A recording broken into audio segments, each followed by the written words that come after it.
가장 중요한 것은 성경이 왜 필요한가? 성경이 필요한 이유는 인간이 타락하지 않았으면 성경이 필요 없습니다. 왜냐하면 하나님이 하시는 모든 섭리를 통하여 모든 인간이 하나님을 하나님답게 알 수 있기 때문에. 근데 타락함으로 인해서 인간의 이성이 어두워져 버렸어요. 인간의 소중한 이성 자체가 어두워지고 부패해져 버렸기 때문에 이 이성 가지고는, 타락된 인간의 이성 가지고는 아무리 하나님이 신비한 일을 섭리하셔도 하나님을 하나님답게 인간이 알지를 못합니다. 그러니까 이 우주가 지금 얼마나 신비롭고 얼마나 아름답습니까? 그런데도 이걸 통해서 사람들이 하나님을 모르잖아요. 그래서 결국 성경의 필요성은 인간의 타락, 인간이 타락했기 때문에 성경이 필요하게 됐다. 따라서 반면에 성경이 아니고는 인간이 도저히 하나님을 하나님답게 알 길은 없다. 그게 똑같은 말이에요. 성경이 왜 필요한가? 타락했기 때문에. 반면에 타락한 인간은 성경이 아니고는 절대 하나님 모른다. 못 박으세요. 절대 하나님을 알 수가 없다. 하나님을 하나님답게 알 수 없다. 뭐 없이는? 성경 없이는. 그러면 성경 내용의 목적이 뭔가? 성경 내용 목적은 하나님을 알게 하려는 거예요. 간단하잖아요. 쉽죠? 성경의 필요성, 성경 내용의 목적, 성경이 목적하는 바가 뭔가? 하나님을 알게 하려는데, 그 하나님을 아는 데는 우선 중요한 것이 하나님의 존재, 하나님이 계시느냐 안 계시느냐, 하나님의 존재를 알려주시고, 두 번째는 하나님의 속성, 하나님이 어떠한 분이신가, 어떠한 속성을 가지고 계신 분인가, 이 두 가지. 성경은 이 두 가지를 알려주고자 하는데 목적이 집중되어 있습니다. 그 이상 생각하면 안 돼요. 많은 사람들이 이 이상을 생각하는 겁니다. 이게 가장 핵심적인 중심축이에요. 성경이 왜 필요한가? 인간이 타락했기 때문에. 따라서 타락한 인간은 성경 아니고는 하나님 모른다. 성경 내용의 목적이 뭔가? 하나님 알게 하려는 것이다. 하나님 어떻게? 하나님의 존재를 알게 하고 하나님의 속성을 알게 하려는 것이다. 그 이상은 없다 해버리면 돼요. 그 이상은 아무것도 없다. 그 이상, 물론 지엽적으로 얘기는 그건 서술하는 과정이지 마지막 목표가 아니에요. 마지막 목적이. 그러니까 예를 들어서 내가 집에서 나와서 차를 타고 지금 고속도로를 달린다. 여기까지는 목적이 아직 안 나왔죠. 그렇죠? 고속도로를 달리는데 중부고속을 달린다. 어디를 가려고? 결국 중부고속을 타고 충주를 가기 위해서 중부고속도로를 탔다. 결국은 목적은 충주 가고자 하는 데 있는 겁니다. 그러니까 하나님의 존재를 알리고 속성을 알리는 데 있어서 많은 말들이 나와요. 여러 내용들이. 그런데 목적은 빼놓고 그 과정 설명에 전부 빠져 있는 거예요.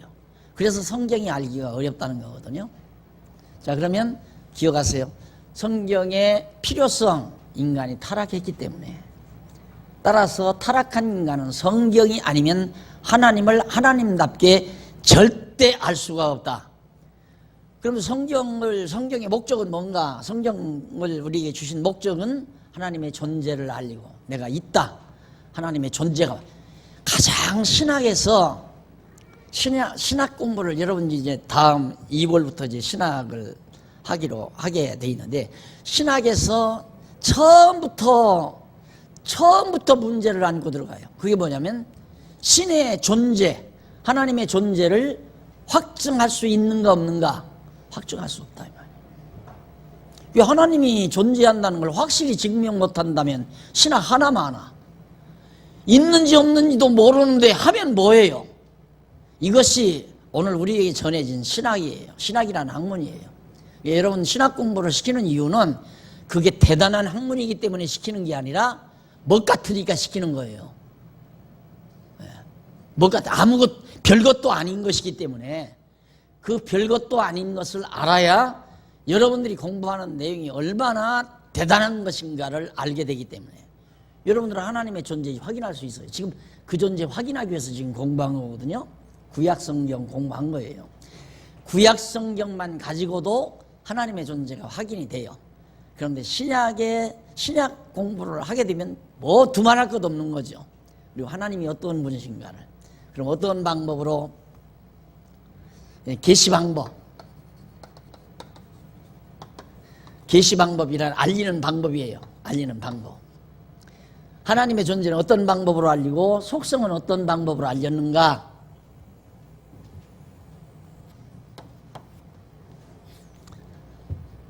하나님은 스스로 계시다고 그러죠. 그래서 요한의 말을 들으면 태초에 말씀이 계시니라, 말씀이 하나님과 함께 있었으니 이 말씀이 곧 하나님이었다 라고 해요. 그 로고스라고 한다고 했죠. 로고스. 하나님은 로고스로 존재해 계셨어요. 그럼 로고스란 뭐냐면 하나님의 생각이나 사상, 계획, 뜻, 이런 개념들이 다 총 함유된, 이런 개념들이 총체적으로 함유된 내용을 로고스라고 표현한다, 이렇게 생각하면 돼요. 하나님은 로고스로 존재하시다. 그러니까 하나님은 어떤 형상이 없죠. 키가 몇 센치고 몸무게가 얼마고 어떤 재질이 무얼로 돼 있고 이런 형상이 없는 하나님이에요. 형상이 없으면 그럼 뭘로 존재하시는가? 로고스로 존재한다 그러는데 우리들이 이해할 수 있는 언어 개념은 생각이나 사상, 계획, 뜻, 이런, 사람이란 뭐 이렇게 우리 인간 노이잖아요. 딱 있으면 자기 어떤 생각, 주의, 사상, 주의 주장, 주의 사상 이런 게 있잖아요. 이런 개념들이 다 함축된 그런 개념의 용어를 로고스라고 한다. 이 로고스라는 말은 헬라 철학에서 빌려온 거예요. 용어를 빌려왔지만 그렇다고 해서 헬라 철학자들이 말하는 로고스와는 달라요. 그렇게 이해하면 안 돼요. 그러나 우리는 이런 성경에 의해서 이런 개념이 함축된 그런 의미의 로고스, 하나님은 이렇게 로고스로 존재했었다, 말씀으로 존재해 있었다. 그런데 이런 말씀을 계시를 해야 되잖아요. 왜? 인간이 타락했기 때문에. 하나님을 알리려니까, 이런 로고스 하나님을 알리려니까, 그러면 이런 로고스로 존재하신 하나님을 알리고 싶어서, 깨닫게 알리고 싶어서 계시를 하는데 우선 계시하다 보면 하나님의 존재가 확인이 되죠. 계시는 이제 하나님이 나는 이런 자다라고 속성을 드러내야 되고, 그래서 하나님은 여기 가지고 계시는 계획이 있죠. 작정. 또 이 안에 이제 예정이라는 말도 들어가고, 하나님이 모든 거 구상이 있어요. 당신의 뜻이 있단 말입니다. 뜻을 드러내기 위해서 우선 하나님께서 천지만물을 창조했죠. 태초에 천지만물을 창조하셨는데 왜 그걸 창조했는가? 하나님께서 당신을 드러내기 위해서 보내실 메시아, 장차 예수 그리스도의 예표로서 오실 자 아담에게 그걸 언약으로 주시기 위해서 모든 만물을 다 지어놓은 거예요. 창조해놓고 아담에게 네가 이 모든 것, 너는 앞으로 생육하고 번성해서 자손 생육하고 번성해서 이 모든 땅을 정복하고 그리고 통치해라, 다스리라. 이 모든 걸 다 다스리라. 이 세 가지 언약했다는 거 배웠죠. 이제 하나하나 생각나요. 야, 오늘 강의 이 시간 들으면 구약성경 완전히 관통하는 거니까. 그리고 나서 하나님께서 아담에게 이 세 가지, 이걸 3대 언약이라고 한다고 해요. 3대 언약, 세 가지 언약. 이 세 가지 언약을 하시고서 그 다음 아담이 타락을 했단 말입니다. 이 언약을 했는데 아담이 타락을 해버렸어요. 그렇게 타락하니까 아담은 이제 완전히 이 언약을 받을 수가 없잖아요. 그렇다고 해서 하나님이 한번 언약하신 걸 또 안 이루어 주실 수도 없는 거고.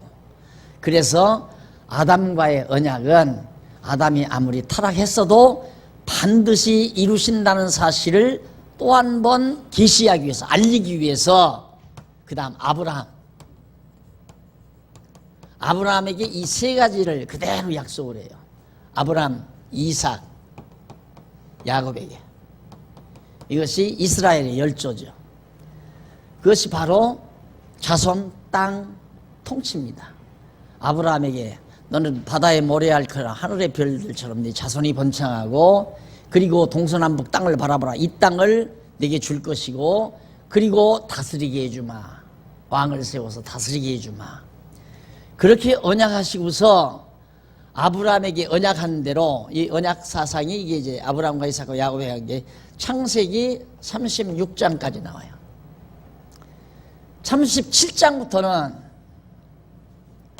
37장에서부터 창세기, 출애굽기, 레위기, 민수기, 신명기,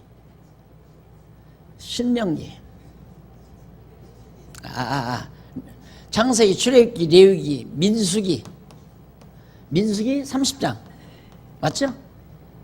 30장 맞죠? 민수기 30장까지가 자손이 번창해요. 자, 아브라함, 이삭, 야곱 때에 애굽으로 내려가죠. 이 출애굽기 나와요. 이제 애굽으로 내려가서 애굽에서 400년 동안 종살이해요. 그런데 이 야곱 자손이 막 번창하는 거예요. 애굽에서 종살이하면서 400년 동안. 이 400년 지나고 나서 애굽 땅에서 장정만 60만, 내려가기는 야곱의 후손이 70명인가 밖에는 애굽에 내려가지 않았어요. 근데 400년이 지나서 60만이, 장정만 60만, 남녀노소 다 하면 1000만이라고 그렇게 나와요. 성경에도 1000만. 그렇게 1000만에 가까운 인구가 그렇게 늘어난 거예요. 하나님의 약속대로 이루어진 거죠. 자손 번창한 거예요. 그런데 중요한 것은 이 아담에게 언약한 이 언약은 둘째 아담 예수 그리스도를 통해서 이루실 언약이에요. 이건 첫 아담이고 이건 둘째 아담이고. 그러니까 첫 아담에게 언약한 언약을 둘째 아담, 오실 자의 표상인 아담은 이렇게 오실 자 그리스도의 표상이니까 첫 아담에게 하나님께서 언약하신 걸 둘째 아담 통해서 이루신다는 확실한 증표를 이스라엘 열조를 통해서 언약하시고, 그 언약대로 여기까지 이루시는 거예요. 봐라, 이렇게 내가 이 땅, 지금 이 보이는 모형적인 것으로 아브라함에게 한 나라를 약속하시고 그 약속대로 내가 이루어 주었다. 이게 뭐냐면 둘째 아담 메시아 보내겠다 그 말이에요. 단마디로 말하면. 이게 구약 성경 모두 전체 다 뭉퉁구려 놓으면 단마디 메시아 언약 그 말이에요. 그리스도 언약. 그러니까 말라기서 우리 조금 전 시간에 배웠지만 마지막 요한, 엘리야인 세대 요한 보내고 나서 메시아 온다. 메시아 보낸다. 그걸로 딱 끝나잖아요. 말라기서가. 이게 구약 성경이 어려운 것이 아니라 구약 성경 39권을 다 합축해서 한마디로 줄이라면 그리스도 언약, 그리스도 보낼 것을 언약. 그러니까 왜 그런가? 아담에게 이렇게 언약하신 하나님이 아담이 타락했어도 반드시 이 언약만은 이루어 줄 것을 확인시키기 위해서 아브라함과 이삭과 야곱에게 이 세 가지 똑같은 언약을 하시고 언약대로 이루어 가신 거란 말입니다. 언약대로 다 이루었어요. 아브라함과 이삭과 야곱에게 언약한 대로. 그러면 이렇게 언약대로 이루신 이유가 뭔가? 첫 아담에게 언약한 것을 이처럼 이스라엘의 열조에게 언약하시고 언약대로 이루어진 것처럼 첫 아담에게 언약한 것을 둘째 아담을 통해서 이루어 준다. 그걸 확인시키려고 하는 거예요. 그럼 왜 언약대로 무엇 때문에 이루어 주는가? 첫째는 내가 살아있다 그 말이에요. 내가 살아 존재하지 않으면 언약대로 이루어질 수 있겠는가? 내 뜻대로 이루실 것을 언약하시고 하나님께서 뜻하신 대로 로고스의 계획대로 그대로 이루실 것을 언약하시고 언약대로 이루신 걸 보니까 보이지 아니하는 로고스로 계신 하나님이 존재하시다는 것을 아무리 바보라도 믿을 수밖에 없어요. 어떻게 안 믿어져요? 하나님 살아계시다 믿어지는 거죠. 그래서 이제 민수기 30장까지가 자손 언약 성취. 그리고는 이제 민수기 31장에서부터 땅이죠. 이제 자손했으니까 땅. 여호수아 땅 정복 아니에요? 여호수아. 민수기 때부터 벌써 민수기 31장 가보면 땅 정복해 가요. 네. 네. 맞아요? 민수기 31장? 네? 맞죠? 땅, 모압 땅 점령하잖아요. 요단 동편 땅 점령하죠. 그리고 여호수아 땅 정복이에요.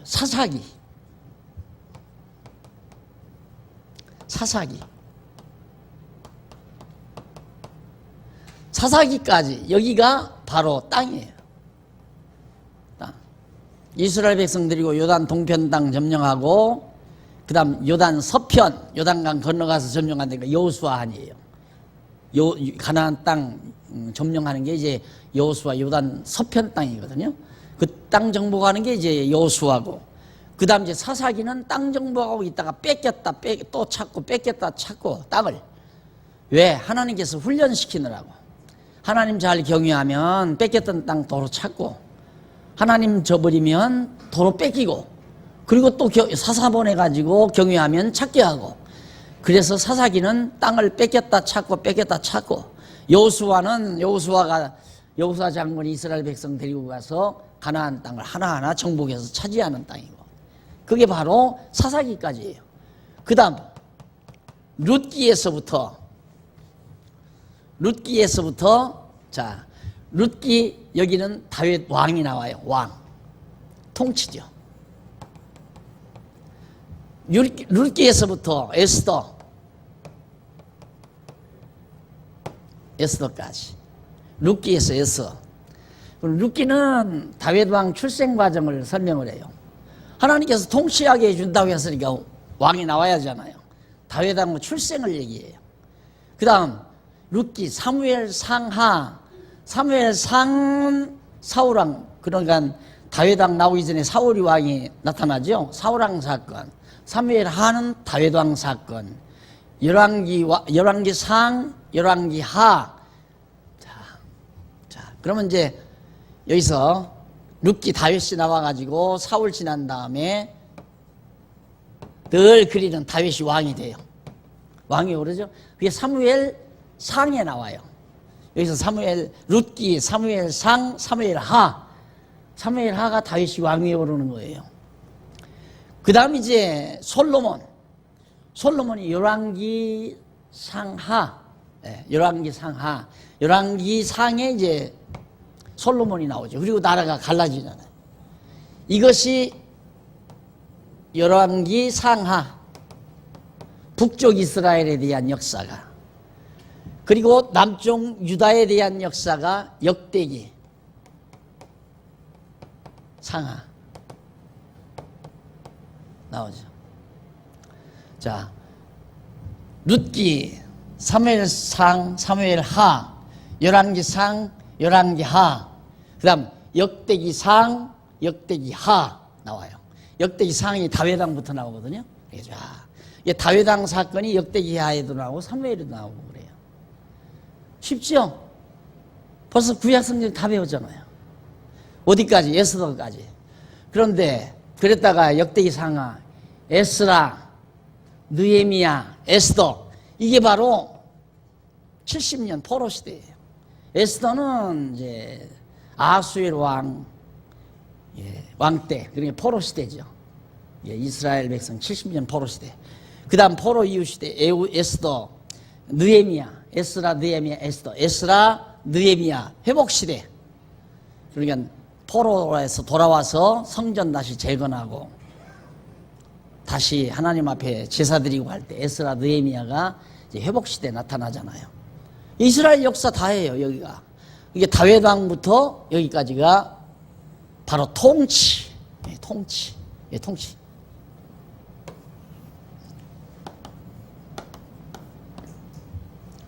하나님께서 아브라함에게 자손 주려고 하더니만 정말 자손 번창시키고 땅 정복해 하시고 다스리게 해주셨다. 그 말은 뭐냐면 내가 아브라함에게 첫 아담에게 언약한 것처럼 아브라함에게 언약한 내용대로 내가 그대로 역사를 섭리했다. 그 말은 나 살아있다 그 말이에요. 나는 분명히 살아 존재하시는 자다. 내가 하나님 여호와 존재한다. 자, 그리고 나서 이제 속성이 나오죠. 이렇게 역사를 섭리하신 내용을 보고 야, 하나님은 이런 분이로구나 라는 걸 알 수 있게 돼 있어요. 그걸 노래한 것이 다윗, 솔로몬 이 시대예요. 그 다음 모세, 자손 땅 모세 이때죠. 모세가 2000이군요. 민수기인가 벌써. 모세 2000. 자, 그러면 모세 때부터 이제 다윗 통치 이렇게 이루어진 다음 하나님께서 속성을 얘기하는데 이 속성, 하나님의 속성을 얘기하는데 모세와 더불어 솔로몬 시대 이때까지 그렇게 하나님이 약속대로 자손 세우고 땅 주고 나라 세웠죠. 통치자 세웠죠. 다 이루어졌잖아요. 이건 이루어진 것이 계속되는 거고 다윗 왕국이 세워짐으로 통치하게 해주신다는 언약이 다 이루어진 거예요. 딱 이룬 것을 보고 어떻게 모세 시대의 욥은 욥기요. 이제 욥기로 들어갑니다. 에스타, 느헤미야, 에스더, 욥 나오잖아요. 욥, 시편, 잠언, 전도, 아가 이게 나오죠. 시가서예요. 지금까지는 역사서고. 자, 그러면 욥기는 하나님의 정말 이렇게 하나님께서 언약대로 이렇게 나라를 세우 이 시대까지의 역사를 모세 때까지만 봐도 욥이 하나님의 전능성, 하나님은 전능자다. 전능성을 찬양을 해요. 그 다음 시편에는 다윗과 솔로몬, 모세도 나타나요. 거기에는 모세의 찬양도 있고 다윗이 지은 거, 솔로몬이 지은 거 많아요. 그게 다 모두가 뭐냐면 하나님의 전능성, 신실성. 야, 하나님은 거짓 없이 신실하게 언약하시면 반드시 이루시는 분이로구나. 그걸 노래한 것이 시편 신실성 찬양이라고 그랬죠. 예, 전능성 찬양, 신실성 찬양. 그 다음 잠언은 솔로몬이 지었어요. 솔로몬이 가만히 보니까 와, 하나님이 정말 주권자로구나. 주권성. 하나님은 모든 걸 주권적으로 당신의 뜻을 따라 섭리하시는 분이로구나. 이 역사 섭리를 보고 그걸 깨달은 거예요. 깨닫고 하나님의 주권성을 찬양하는 것이 잠언서예요. 그 다음 전도서. 야, 정말 이렇게 역사를 섭리해 가시는 여호와 하나님을 우리가 모른다면 세상 만사 다 헛되고 헛된 거로구나. 그러니 영원전부터 살아계셔서 정하신 뜻을 따라 이렇게 섭리하심으로 당신의 존재와 속성을 계시하시는 그 영원하신 하나님의 섭리가 참으로 귀한 거지. 이 땅에서 이루어지는 이 자체는 다 헛되고 헛된 거다. 그러니까 여호와 하나님 모르면 다 헛거다 그 말이에요. 그게 전도서예요. 그래서 이 전서는 하나님의 영원성, 하나님의 영원하신 영원성을 찾아. 아가서는 어떻게 하나님은 한 번 이렇게 사랑하시면 변함없이 하나님을 저버리든 하나님을 욕하든 하나님을 배반하든 관계없이 한 번 사랑으로 언약하시고 언약대로 그대로 이루어 주시는가. 야, 그 사랑 대단하다. 그 사랑을 노래한 것이 아가서예요. 그의 자비성. 그래서 이걸 5대 속성이라고 그래요. 여기 나오죠?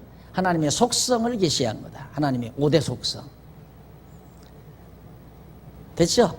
아가서 자비성을 찬양. 이건 시간적인 역사 간격이고요. 여기는 이 시가서 5대 속성을 찬양한 시대적 배경을 내가 묘사한 거예요. 솔로몬 왕 때까지. 그 다음 이제 뭡니까? 아가서. 아가. 그러니까 욥, 시편, 잠언 전부 아가. 그 다음 뭐 이사야, 에레미야, 에스겔. 나오죠? 자, 여기 721년 이사야. 북왕조 패망시대 이사야. 그리고 이사야와 더불어 다니엘. 다음에 에스겔, 다니엘. 호세야, 요엘, 아모스, 오바댜, 요나, 미가까지. 이 시대. 이 시대에 바로 6명의 소선지자가 이사야와 함께 북이스라엘 패망시대에 예언했단 말입니다. 예언은 망하고 흥한다. 하나님께서 다 흩었다가 모으신다. 때리시고 싸매신다. 그거 아니에요. 선지자들의 예언이 전부가 다. 그 다음 이사야, 에레미야. 여기는 내가 요만큼 합시다.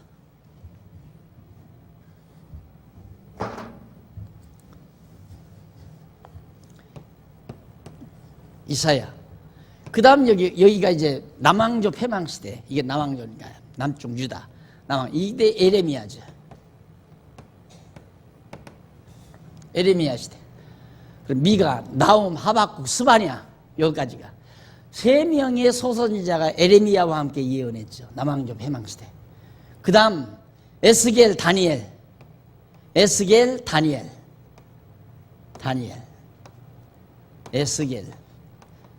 에스겔은 이 패망하기 직전부터 패망한 이후까지. 다니엘은 패망 때부터 마지막 회복 때까지 다니엘이 예언하죠. 이게 포로 시대의 예언자예요. 에스겔과 다니엘은. 이사야는 북왕조 패망 시대, 에레미야는 남왕조 패망 시대, 에스겔, 다니엘은 포로 시대. 예언이 뭐예요? 망하고 흥한다. 하나님께서 때리시고 싸맨다. 흩었다 모으신다. 헐고 세우신다. 그거죠? 전부가 다. 얼마나 쉬워요. 선지서 복잡한 내용 많은 것 같지만 이걸 가지고 하나님께서 이렇게 말씀하시는 과정 두서너서를 가지고 여러분 죄지면 망한다. 봐라.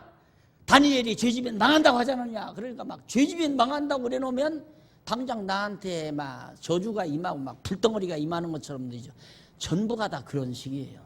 그런데 하나님은 그게 아니고 지금 하나님께서 당신을 계시하시고 당신의 존재를 확인시키기 위해서 이 역사 섭리를 해가는 과정에서 이렇게 선지자들이 하나님의 속성도 다 드러나고 과연 하나님이 이렇게 일찍이 모세를 통해서 언약된 대로 이대로 반드시 이루신다는 걸 재확인하기 위해서 선지자들을 통해서 예언케 한 거란 말입니다. 예언.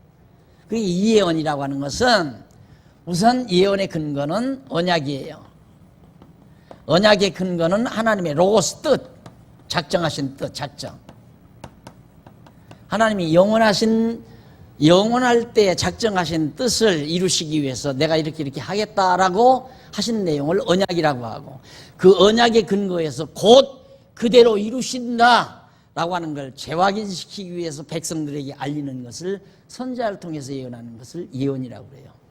이것은 언약은 하나님이 직접 열조에게 말씀하는 거고 예언은 선지자의 입을 통해서 하시는 것을 예언이라고 하고 이것은 이루어질 일의 직전, 어떤 일을 하나님께서 이루시기 이전 가까운 직전에 하시는 걸 예언이라고 그러고 언약은 일찍부터 대부분 이때 되어질 일을 거의 다 모세 신명기에서 거의 다 얘기했어요.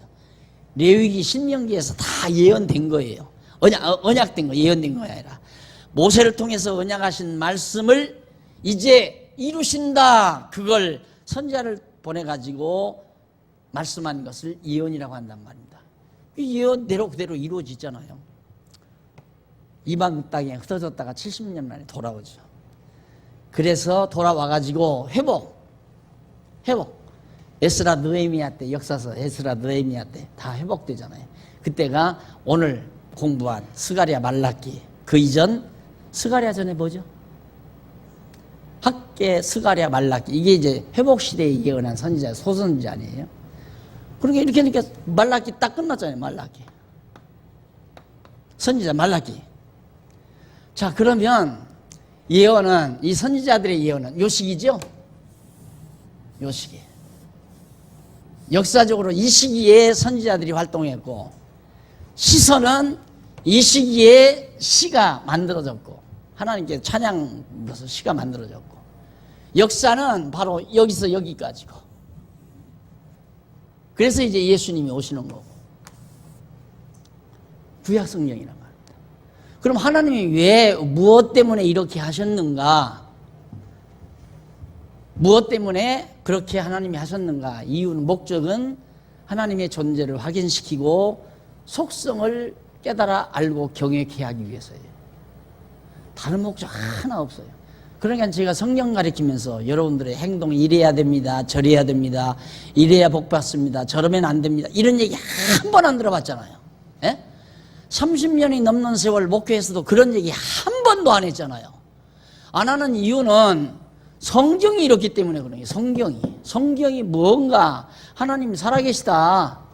어떤 하나님이, 이런 하나님이 살아계시다. 그러니까 이런 하나님이 살아계시다. 뭘 봐서 하는가?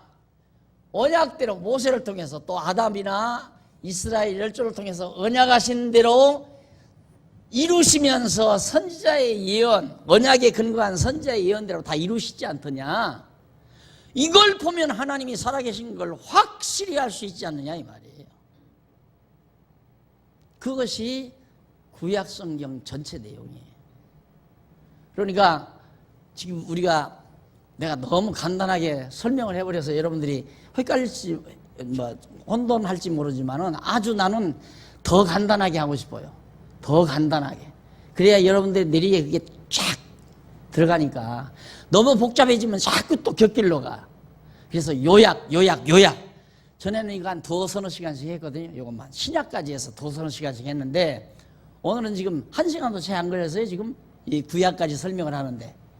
자, 다시. 역사서. 창세기부터 에스더서까지가 역사서. 그래서 역사 섭리를 통한 언약. 칠판에 이런 데 작잖아요. 첫째, 섭리를 통한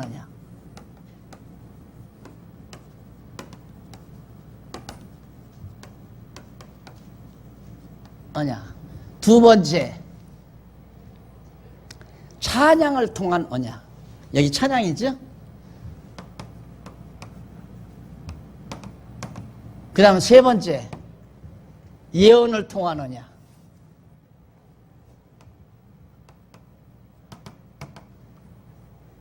뭘 오냐? 누가 대답해? 뭘 오냐? 그렇죠. 메시아.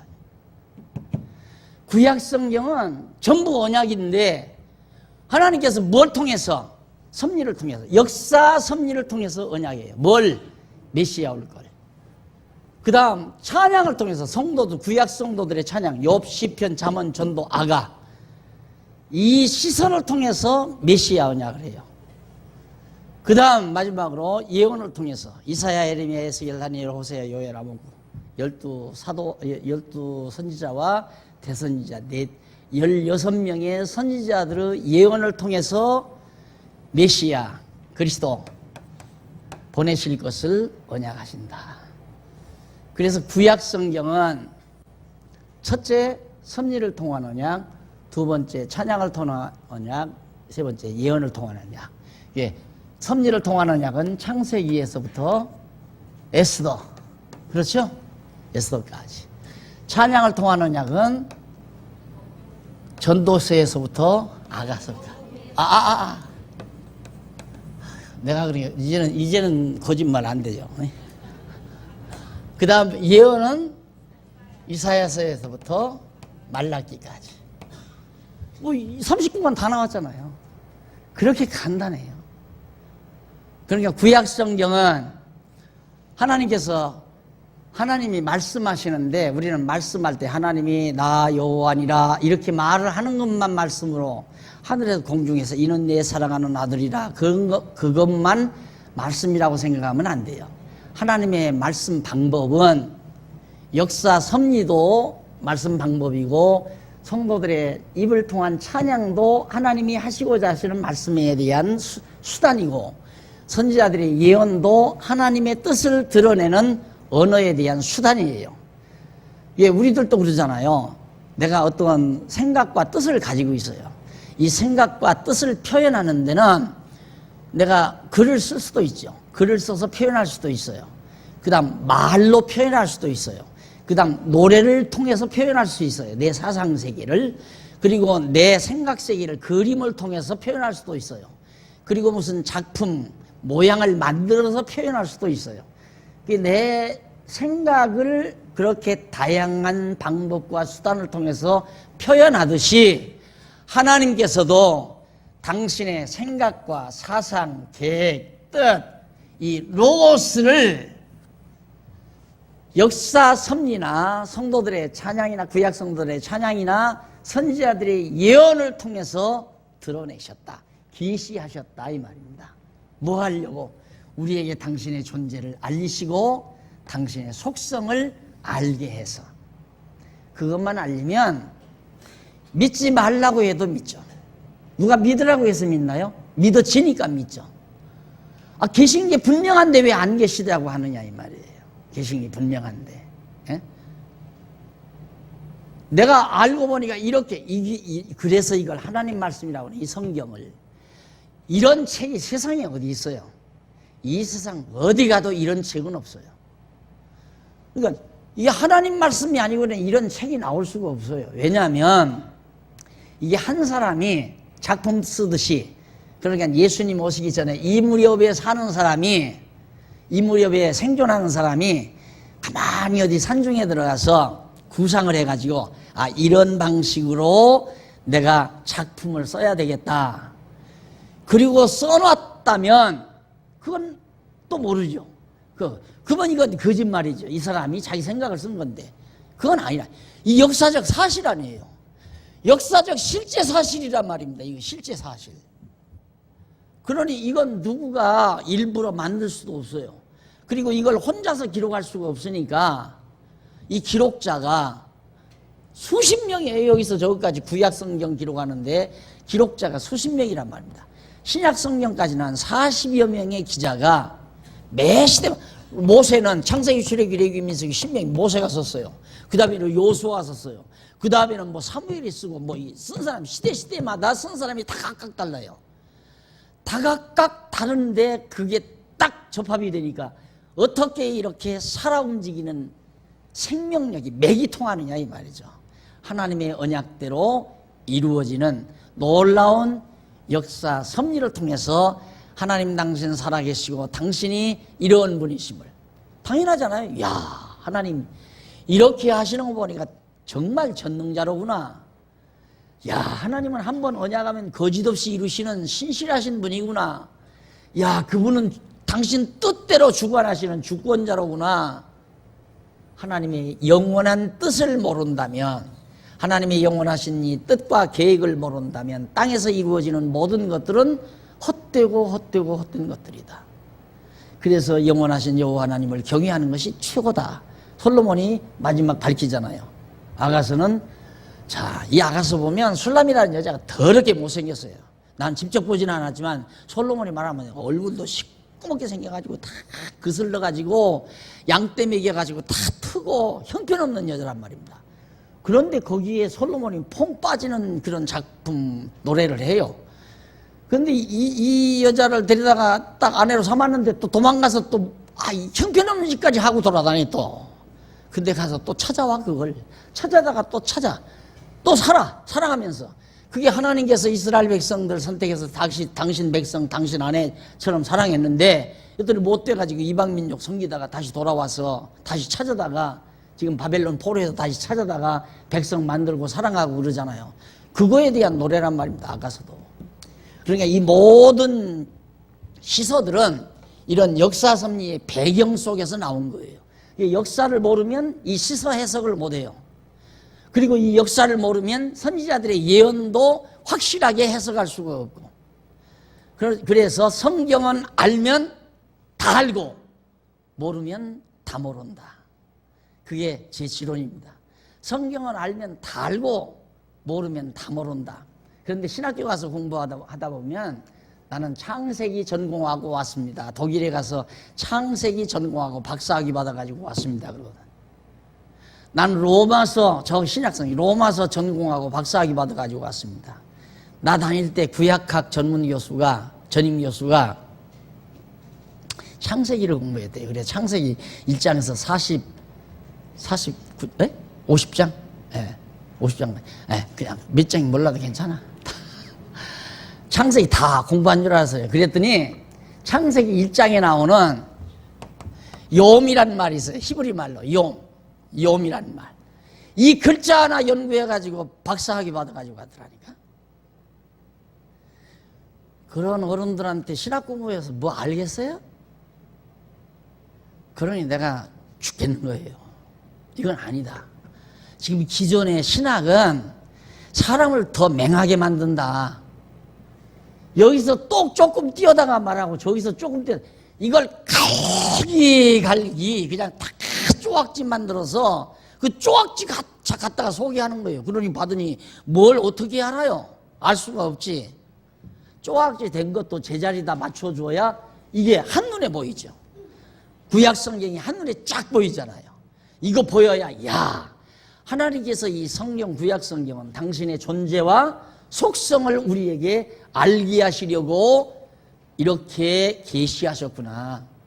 그 계시 방법은 역사 섭리를 통해서 언약하시고, 찬양을 통해서 언약하시고, 예언을 통해서 언약해서 언약대로 예수 그리스도를 보내셨구나.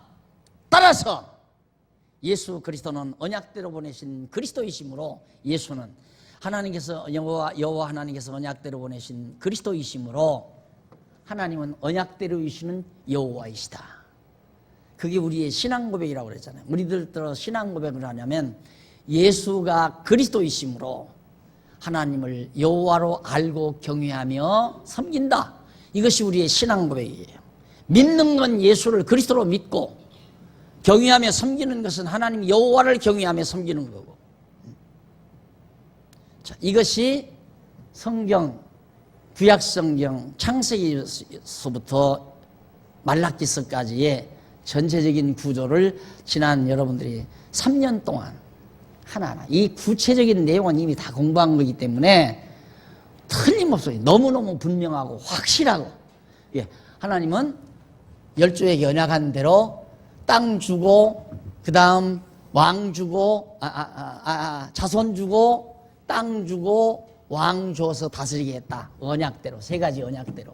그것은 열조에게 이렇게 언약한 것은 지상의 모형, 하나의 소꿉장난과 같은 모형으로 해주신 거예요. 이렇게 해주신 이유는 첫 아담에게 언약하신 그 언약을 둘째 아담 예수 그리스도를 통해서 반드시 이루어 주신다는 사실을 확증해 주시려고 열조에게 언약하시고 언약대로 이루어 준 거란 말입니다. 그러면 이제 남은 건 이제 둘째 아담 예수 그리스도가 오셔서 기록된 것이 신약 성경이니까 신약 성경 역시도 마찬가지예요. 예수가 구약에서 언약하신 그리스도다. 그리스도이기 때문에 예수님이 오셔서 이제 이루시는데, 예수가 그리스도라는 것을 확실히 증거하기 위한 게 신약 성경이에요. 그 증거를 어떤 방법으로 하느냐면 예수의 씨로 거듭나고 중생해서 생육하고 번성하게, 그렇게 하나님께서 예수님이 오셔서 사셔요. 그리고 땅 끝까지 복음이 증거되기 위해서 다 정복하고, 그리고 나서 만왕의 왕으로서 이제 통치하러 오시잖아요. 그렇게 하심으로 예수 그리스도가 구약에서 언약된 그리스도이심을 확증해 주는 것 신약 성경이에요. 신약 성경은 더 간단하죠. 그래서 2학기만 하면 돼요, 신약 성경. 근데 내가 교재를 지금 다 노트를 안 해가지고 기왕이면 그거 다 해서 가르쳐 드리려고, 그래서 지금 중간 타임에 다음 2월 달부터 신학 공부를 이제 이 정도만 해도 신학 공부 충분히 할 수 있으니까 신학 공부를 공부할 수 있도록 배려를 해드리는 겁니다. 자, 이렇게 해서 일단은 중요한 것은 성경이 왜 필요한가? 인간이 타락했기 때문에. 타락한 인간의 이성으로는 절대 하나님을 알 수가 없다. 어떤 방법으로도 하나님을 몰라요. 그렇기 때문에 성경을 하나님의 특별 계시로 준 것이다. 그다음 그 내용, 성경 기록의 목적은 뭔가? 하나님의 존재와 속성을 우리에게 계시해 주려, 알게 하려고. 그 이상 성경에서 자꾸 얘기하는 건 그건 사람을 죽이는 독약됩니다. 알았어요? 그래서 신앙생활, 이 기독교 신앙생활 하기가 피곤한 거예요. 해도 해도 기쁨도 없고, 해도 해도 만족도 없고, 끝도 없고 한도 없고, 자꾸 의심만 생기고 회의만 일어나고. 근데 이 원리에 의해서 여러분들이 공부하고 나면 그냥 마냥 확신에 차 있고 기쁨이 있고 평안이 있고 하나님 계시다는 게 너무 분명하니까. 그래서 여호와 경외하기를 아는 것이 지혜의 근본이다. 최고의 지혜, 가장 큰 지혜죠. 결국 우리에게는 이 모든 성경을 통해서 지혜 하나 얻는 거예요. 지혜. 하나님 여호와 경외하는 지혜 하나를 딱 얻으면 그걸로 만족하게 생각하시면 됩니다. 여러분들이 이제 성도 대학 졸업하고 나면 여호와 하나님 살아계심을 믿고, 그 하나님 여호와 살아계심을 믿고 그분이 어떠한 분임을 알고 살면 졸업 자격이 있는 거예요. 그러니까 보세요. 하나님 전능자다 그러면 쓸데없는 욕심 부릴 필요가 없죠. 그렇죠? 하나님 전능자인데 내가 욕심대로 내가 뭘 하려고 욕심을 취하려고 노력하는 건 하나님 전능자로 안 믿는 사람이에요. 하나님 신실하신 분이다. 거짓 의심할 필요가 없죠. 하나님 의심하고 살 필요가 없어요. 사람이 의심하는데 스트레스 엄청 받는 겁니다. 그 다음 하나님 주권자인데 하나님이 모든 것 당신의 주관대로 가는데 내 고집대로 하려고 하지 않죠. 사람이 왜 살기 피곤합니까? 내 고집대로 하려니까 피곤한 거예요. 하나님 살아계심을 아는 사람은 절대 고집 안 부려요. 그 다음 영원한 것을 영원한 것이 귀한 줄 알기 때문에 늘 여러분 와서 여기서 기도할 때마다 보이는 것이 흔들리지 않게 해달라고. 보이는 것은 영원한 것이 아니거든요. 보이는 것은 하나님 여호와 깨달아 알고 경외케 하기 위해서 우리에게 잠시 도구로 쓰는 것들이란 말입니다. 그건 다 없어질 것들이에요. 눈에 보이는 것들은. 그래서 눈에 보이는 것 때문에 연연하거나 그것 때문에 그냥 자기 인생을 낭비하는 어리석음을 범하지 않고 하나님의 자비성, 하나님이 나를 사랑한다는 게 확실하니까 인간이요, 감동이 언제 되는 줄 압니까? 사랑을 느낄 때. 그때가 가장 감동스러운 때입니다. 하나님이 나를 사랑한다는 그 사랑을 느끼며 살아야 돼요. 그래야 감동한다니까. 감동하며 사는 사람이 최고로 잘 사는 사람이에요. 뭘로 감동하나? 감동이 안 되니까 그래서 음악회도 가고 영화 관람도 가고 감동하기 위해서 무슨 연극도 가고 뭐 가서 그거 보고 그 순간 몇 초 그냥 감동 와 하기 위해서. 근데 우리는 하나님의 사랑 완전히 깨닫고 나면 늘 감동이죠. 늘. 그래서 정말 하나님 나라 백성으로서의 천국 생활이 우리의 삶 속에 이루어지는 겁니다. 이렇게 해서 일단 구약 성경에 대한 전체적인 정리를 해서 마지막 결론을 맺었습니다만, 혹시 지금까지 들으시고 아직도 문제가 풀리지 않은 부분이 있거들랑 한두 사람 질문을 받고 시간을 끝내겠습니다.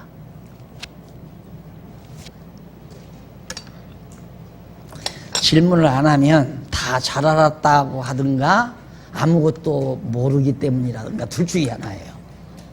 어느 쪽이에요? 예? 아무것도 모른다? 네.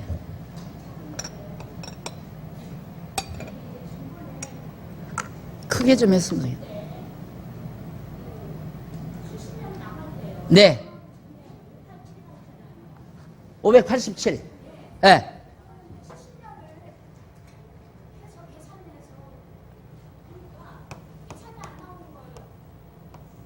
70년, 587에서 계산이 안 나온다. 아, 이거? 아, 그건 앞에 이미 포로로 잡혀도 가고 돌아오는 시기하고는 안 맞아. 이건 예루살렘이 완전히 불타버릴 때. 그러니까 이 시기는 성전이 다시 지어질 때하고 70년이 맞아요. 네. 네, 이렇게 어긋나죠. 네. 그거 몰라도 괜찮아.